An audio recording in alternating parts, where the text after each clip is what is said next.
Então, vamos lá. Então, hoje, dia 13 de maio de 2026, vamos para o estudo das profecias do Apocalipse. Vamos continuar o estudo do capítulo 12 do livro do Apocalipse. Nós começamos ontem. Nós vimos as duas primeiras partes desse estudo. Vimos o mal surgindo no céu, no coração de um anjo bom, no coração de Lúcifer. Vimos Lúcifer trazendo engano, trazendo a mentira para a terça parte dos anjos do céu. E aí ele consegue enganar a terça parte dos anjos, e Deus, ao invés de destruir Lúcifer, ele expulsa Lúcifer, e aí Lúcifer e seus anjos são mandados para a terra, para que o universo possa ver a extinção do mal, o que é que o mal é capaz de fazer, e para que todo mundo possa perceber o quanto o bom é bom e o quanto o mal é mal. E aí nós sabemos que Deus enviou Satanás, Deus expulsou Satanás do céu e jogou ele na terra, mas ele ficou circunscrito ali, ele ficou preso a uma árvore. O lugar de atuação dele era apenas naquela árvore. E como naquela árvore tinha aquela serpente, então Satanás usou aquela serpente para tentar Adão e Eva.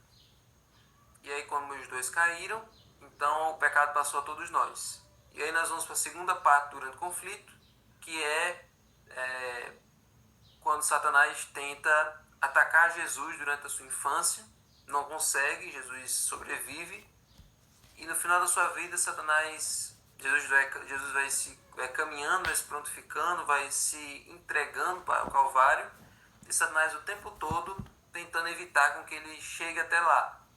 Com toda aquela dor, com toda aquela tortura, Satanás intencionava que Jesus não chegasse até o fim, Jesus em algum momento desistisse.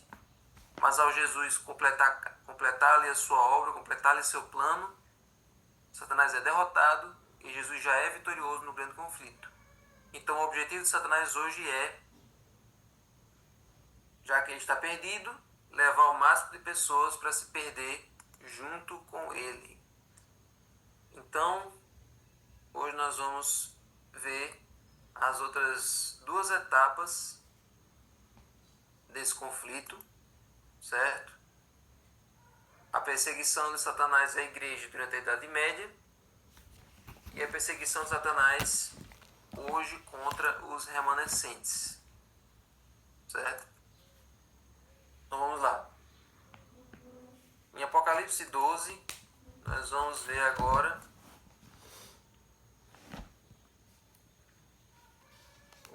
aqui o restante da profecia, certo? 12 do 13 ao 14. Olha aí. Quando o dragão viu que tinha sido tirado para a terra, perseguiu a mulher que tinha dado à luz o filho homem. Mas foram dadas à mulher as duas asas da grande águia, para que voasse para o deserto, para o seu lugar, aí onde é sustentada durante um tempos e metade de um tempo, fora da vista da serpente. Veja que quando a profecia está se referindo a Satanás, às vezes alterna entre falar diabo, dragão ou serpente, porque é a mesma pessoa, é a mesma criatura. Então, o que significa essa parte aí da profecia? O que representa essa parte aí?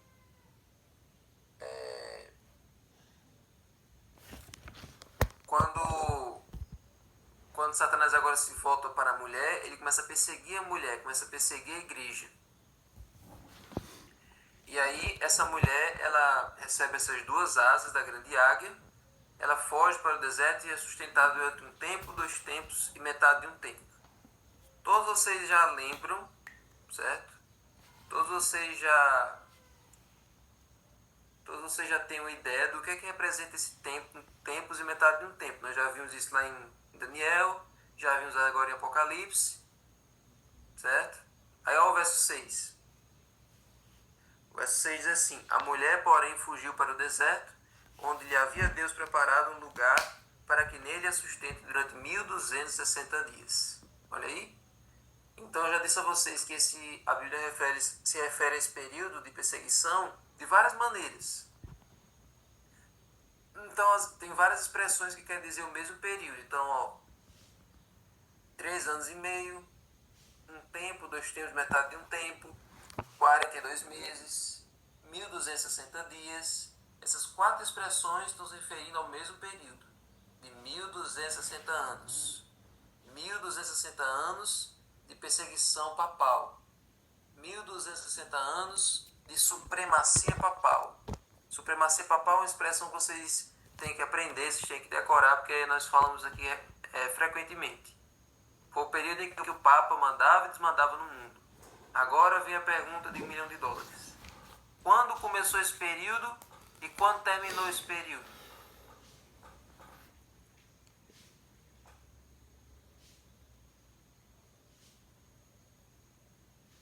Quando começou os 1260 anos e quando terminou os 1260 anos?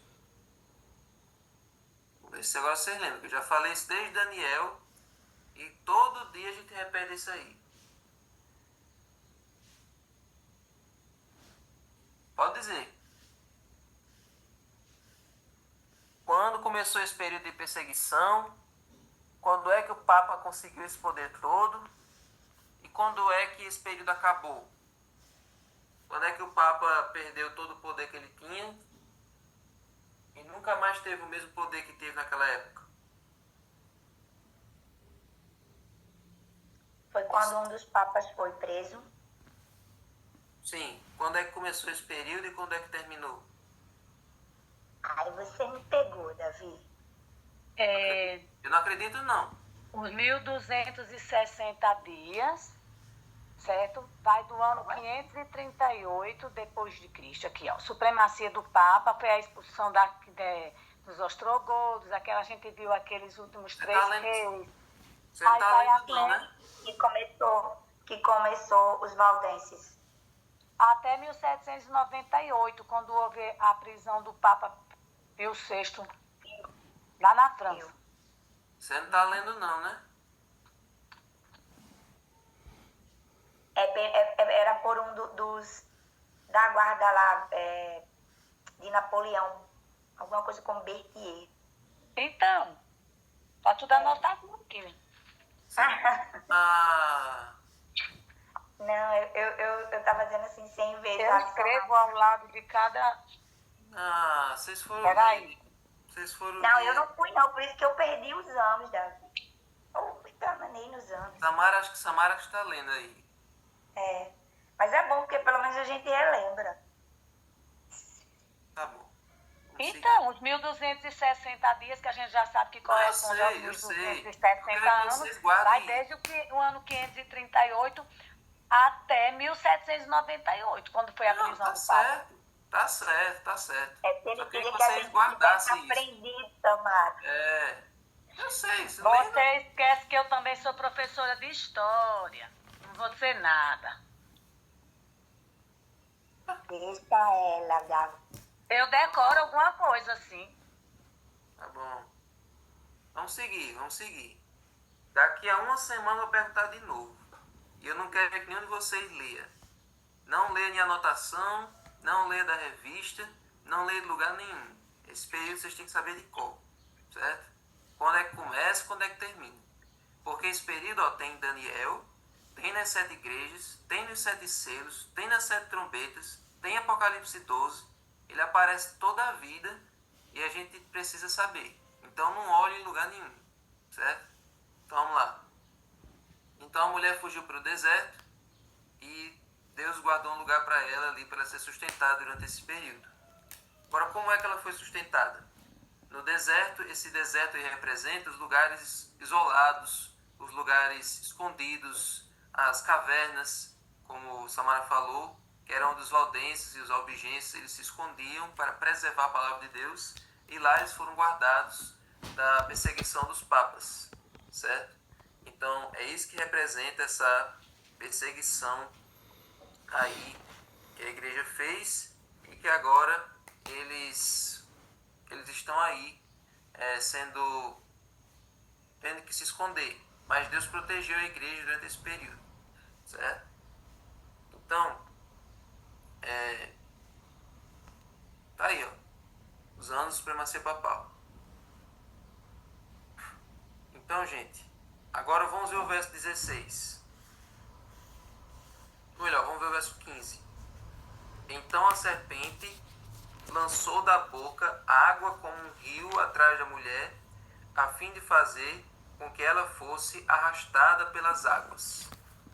Então, aí não tem mais, tem a explicação do que representa esse verso 15. Nós sabemos que águas representam povos. Então aqui Satanás o dragão está jogando águas para tragar a mulher, para pegar a mulher. O que representa isso?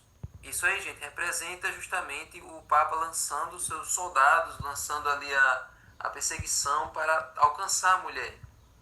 Existe uma outra interpretação que isso aí representa também as cruzadas. As cruzadas eram guerras santas que o Papa fazia, que o Papa empreendia, o papado empreendia, que eram...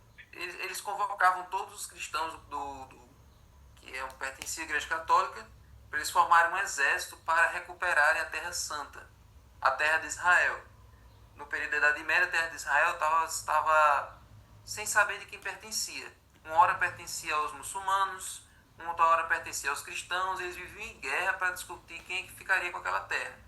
Então Jerusalém, por exemplo, já tinha várias mesquitas muçulmanas e tinha várias igrejas cristãs.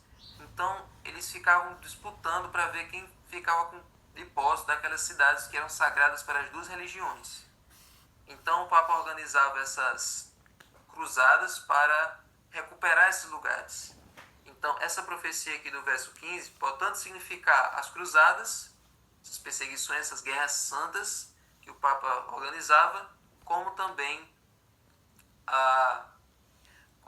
as perseguições aos verdadeiros cristãos, àqueles que se mantinham fiéis à Bíblia, certo? Então o dragão agora lança da sua boca água para pegar a mulher, para tragar a mulher. Só que aí agora o verso 16 diz o seguinte: a terra, porém, socorreu a mulher, abriu a sua boca e engoliu o rio que o dragão tinha lançado da sua boca. O que representa isso aí? O que representa essa questão da terra engolir o rio e a mulher ser salva? Os fiéis de Deus se esconderem em regiões montanhosas e isoladas da terra. Por exemplo, temos que, quando Lutero começou o processo da reforma, Lutero recebeu muitas ameaças de morte e foi perseguido pela igreja, mas Deus protegeu Lutero. Lutero foi preso para o bem dele no castelo do Wartburg. Quando ele estava ali, ele tinha recebido um salvo-conduto do imperador, ou seja, que quando ele voltasse para casa não ia ter problema nenhum com ele, só que a igreja tinha combinado em violar esse salvo-conduto e matar Lutero no meio do caminho. Então tinha um príncipe que era muito amigo de Lutero, e ele organizou que Lutero fosse sequestrado para ir para esse castelo para ele poder sobreviver. Ou seja, então Deus providenciou de todas as maneiras para que a igreja pudesse ser preservada, os reformadores também. Mas, gente, existe uma aplicação mais direta dessa profecia aqui.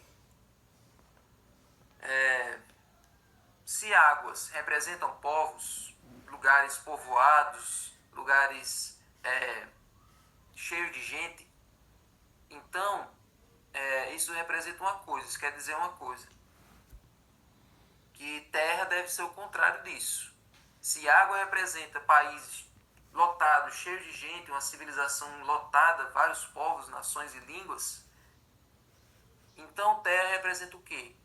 O que vocês acham? Isso aqui vocês não sabem, mas eu só quero ouvir vocês. O que vocês acham que a terra representa? Lugar desabitado, deserto. Isso, exatamente. Muito bem. Então, se águas representam lugares povoados, então a terra representa um lugar despovoado. Então, Então, gente, o que é que representa isso? Esses lugares povoados, esses lugares cheios de gente, de civilizações, representam o velho mundo. O velho mundo é toda essa parte do Oriente, toda essa parte que é depois do Oceano Atlântico.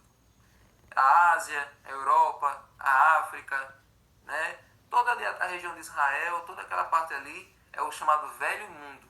Porque foi ali que a civilização começou, foi ali que Deus criou Adão e Eva e foi ali que começou o mundo. E aí o novo mundo, gente, que é chamado novo mundo, é toda essa parte das Américas. A América do Norte, a América Central e a América do Sul. E só foi ser descoberto lá em 1492 por Cristóvão Colombo, certo? E por Américo Vespúcio, e o Brasil depois foi descoberto por Pedro Álvares Cabral e tal. Só que aí, gente, tem um detalhe. Quando a perseguição estava começando a ficar muito... Estava começando a ficar intensa demais no velho mundo, Deus inspirou o coração de algumas pessoas. E essas pessoas, elas decidiram deixar o velho mundo. Eles quiseram agora construir as suas bases, construir agora o seu futuro, um lugar... como é que é a expressão que disseram? Uma igreja sem papa e um reino sem rei, uma coisa assim que eles disseram. Eles pensaram assim, não tem futuro para nós aqui. Aqui a gente sempre vai ser perseguido por causa da nossa fé, então é bom a gente ir para um lugar onde não tenha isso. Um lugar onde a gente possa começar a nossa vida em paz, começar a nossa vida tranquilos. Então vamos pegar um navio e vamos sair daqui e vamos para esse outro lugar. Então o novo mundo já tinha sido descoberto. Então eles decidiram, vamos para lá. Então eles arranjaram um navio e eles saíram da Inglaterra e foram até o Novo Mundo, até a América do Norte. E esse grupo que saiu de lá são chamados Pais Peregrinos. Então eles começaram a se instalar lá nos Estados Unidos, onde ainda não era os Estados Unidos, mas era um lugar despovoado. E ali eles puderam construir ali uma comunidade que adorava a Deus, que seguia a Bíblia de uma forma tranquila, sem receber perseguição nenhuma. Então, dessa forma, essa profecia também é cumprida. A terra socorre a mulher, ou seja, o lugar despovoado, um lugar inabitado, que é a região da América do Norte, recebe agora esses adoradores, esses fiéis defensores da Bíblia que estavam vindo do velho mundo em busca de refúgio, em busca de um lugar para servir a Deus em paz. Então, gente, de todas as maneiras, Deus preservou a sua igreja. Seja nas locas de pedra, seja nas cavernas, onde o pessoal se abrigava, seja na América do Norte, que era um lugar tranquilo, não tinha presença de igreja católica. Ali eles puderam se instalar e começar ali as colônias americanas. Seja de qualquer maneira, Deus protegeu o seu povo. E assim, a verdade foi sendo preservada até o final dos 1260 anos, certo? Até o final dos 1260 anos, que foi quando a perseguição acabou, certo? Então, o Papa perdeu o poder temporal dele, ou seja, ele não teve mais aquela autoridade exagerada que ele tinha. Então, passado esse período, ela deveria reaparecer no cenário mundial, ou seja, sair do deserto. Então agora nós vamos ver Apocalipse 12, 17. Diz assim, ó: o dragão ficou irado com a mulher e foi travar guerra com os restantes da sua descendência, os que guardam os mandamentos de Deus e têm o testemunho de Jesus. E se pôs em pé sobre a areia do mar. Certo? Então agora, a ira de Satanás, a ira do dragão, é porque como ele não conseguiu destruir a igreja, como ele não conseguiu destruir a verdade durante a Idade Média, agora a ira dele é contra os que hoje guardam os mandamentos de Deus e têm o testemunho de Jesus. Vamos lembrar, os que guardam os mandamentos de Deus. Ele não está irritado com aqueles que guardam apenas 9. Ele não está irritado. Se eu guardo todos e eu quebro um, ele está feliz. Se eu não sou obediente totalmente, então tá bom demais. É como aquela história que eu já contei aqui, aquela história de ficar em cima do muro. Pessoa que fica em cima do muro, Deus, um quintal é de Deus, outro quintal é de Satanás. Do lado de Deus, Deus é apelando, chamando a pessoa para descer do muro, para vir para o quintal dele. E Satanás no quintal dele não faz nenhum esforço. Satanás fica ali tranquilo. Aí a pessoa em cima do muro diz: por que você não está me chamando? Deus está me chamando, Deus está me apelando aqui o tempo todo para eu descer. Aí Satanás diz: eu não estou lhe chamando porque o muro é meu. Ou seja, ficar em cima do muro é a mesma coisa que ficar no terreno de Satanás. Guardar 9 mandamentos e quebrar um é a mesma coisa que você ser culpado de quebrar todos. Então Satanás não está irritado contra quem guarda mais ou menos os mandamentos. Ele está irritado com aqueles que são obedientes totalmente, contra os que guardam todos os mandamentos de Deus. Todos os 10 mandamentos, é esse o foco do que ele está irritado. E agora, e tem o testemunho de Jesus. O que é o testemunho de Jesus? Vamos ver o que é o testemunho de Jesus? Deixa eu ver se tem aqui no slide. Tem não. Ó, o capítulo 19, verso 10. Finalzinho, só o finalzinho. Pois o testemunho de Jesus é o espírito da profecia. Por muito tempo, a gente lia esse verso e achava que esse espírito da profecia era só o fato de você ter os livros de Ellen White, né? De você achar que é apenas o fato de você ter ali os livros de Ellen White ali na sua coleção. Não é isso, não é só isso. Ellen White, ela teve o dom de profecia. Deus revelou muita coisa a ela. Coisas atuais, coisas relevantes para nós. Mas a habilidade de você ler as profecias, entendê-las e explicar para alguém, isso se chama espírito de profecia. Então Satanás está irritado com aquelas pessoas que acordam de 5h20, que acordam de 5h30, para entrar no Zoom para entender as profecias. É contra esses que ele está realmente irritado. Porque essas pessoas que estão entrando aqui, elas estão entendendo, estão aprendendo e estão explicando para os outros. Então essas pessoas têm o espírito de profecia.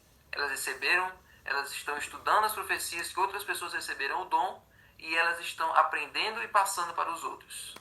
Então, se todos aqui guardam os mandamentos de Deus e se todos aqui estão aprendendo as profecias, pode ter certeza que você tem um alvo nas suas costas, Satanás está tentando lhe atacar. Mas veja só, isso não é para você ficar desesperado, porque você já é vencedor. Todo mundo aqui já é vitorioso, todo mundo aqui já é vencedor. Então, ter a ira de Satanás sobre nós é um motivo da gente saber que está no lugar certo. Porque se Satanás tem uma brincadeira que o pessoal do distrito faz, que é assim: ei, desprezado do diabo. Aí a pessoa fica: oxe, desprezado do diabo? Aí depois que a pessoa reflete, a pessoa percebe que é bom você ser desprezado do diabo. Se você fosse amado pelo diabo, se você fosse amado por Satanás, aí seria problema. Todos nós aqui temos que ser desprezados por Satanás, porque se nós formos amados por ele, então nós estamos no lugar errado. Então, gente, o inimigo está irritado contra esse grupo de pessoas. Os que hoje guardam os mandamentos de Deus e têm o testemunho de Jesus. Amém. E qual é o segredo da vitória? Apocalipse 12:11. Eles, pois, o venceram por causa do sangue do Cordeiro e por causa da palavra do testemunho que deram, e mesmo em face da morte, não amaram a própria vida. Amém. O segredo da vitória é assim como Jesus. Você dedicar a sua vida e a sua morte para Jesus. Quem ainda se apega à sua vida é como a mulher de Ló, que mesmo tendo a oportunidade de se salvar, ainda pensa no que deixou para trás. Ainda tem pessoas que mesmo estando vários anos na igreja, não sentem a alegria da salvação. Não sentem a prazer que é servir a Cristo. Cantam a música, é prazer servir a Cristo, que prazer é ser de Cristo, mas não sentem esse prazer. Vivem lamentando ou vivem contando como vantagem o que faziam antes. Então essas pessoas ainda estão amando a própria vida, ainda estão amando esse mundo. Então, a pessoa que se entrega a Jesus, ela já vive com os olhos lá, ela já vive com a sua expectativa lá no céu. Ela não tem mais nada que a ligue a esse mundo, não tem mais prazer nenhum que aprenda esse mundo. Então essa pessoa vive e morre por Cristo. Cada segundo é dedicado a Cristo. Ela vive e anda com Deus, assim como Enoque, até que um dia Deus as tome para si. Amém. Então essas pessoas vencem Satanás pelo sangue do Cordeiro. Quem recebe quem tem o seu caráter lavado, as suas vestes lavadas no sangue de Cristo todos os dias, não precisa temer ser alvo do diabo. Por mais que ele persiga você, o maligno não lhe toca, porque você está protegido pelo sangue de Cristo. Amém. Então, gente, esse é o segredo da vitória. A mulher é perseguida pelo dragão durante toda a história. Perseguiu Jesus no céu, atacou Jesus no céu, Satanás atacou Jesus durante o seu ministério, Satanás agora atacou a igreja durante a Idade Média e agora ataca nos dias de hoje, mas em todos esses ataques ele não tem sucesso. Verdade. O grande conflito é uma história de um inimigo que tenta por mais que ele tente, ele não consegue vencer. E de um Criador que vence através do seu sacrifício, que vence através do seu amor que é infinito. Então, todos nós temos a certeza de que nós estamos do lado certo, que nós estamos fazendo o que é certo. Amém. Então, gente, se alguém perguntar qual é a igreja verdadeira, agora aqui vem um detalhe, só falta pouco tempo, mas vale a pena dizer. Qual é a igreja verdadeira? A igreja adventista é a igreja que surge dessa profecia. É a igreja que tem todas as características, que tem toda a verdade compilada nela mesma. Mas nós todos sabemos que nem todo mundo que está na igreja adventista vai ser salvo, certo? Então Deus tem uma igreja adventista física e Deus tem uma igreja adventista muito maior do que as paredes da instituição. No momento certo, os que estão dentro, que não estão ali por estar, que estão ali só por fachada, vão sair e vão dar lugar aos verdadeiros, sinceros, que vão vir fazer parte da igreja adventista, certo? Então hoje nós temos uma igreja literal e nós temos uma igreja muito maior em todas as religiões. Deus tem seus sinceros em cada lugar. Então Deus vai fazer essa sacudidura, esse joelhamento, para que a igreja possa se preencher apenas dos sinceros e verdadeiros adoradores. Que nós possamos permanecer firmes. E quando as perseguições vierem, a gente não saia. A gente não deixe esse caminho por nada nesse mundo. Amém. Amém? Então vamos orar. Senhor Deus, te agradecemos, Senhor, por pertencermos à igreja verdadeira. Sim. Muito obrigado, Senhor, porque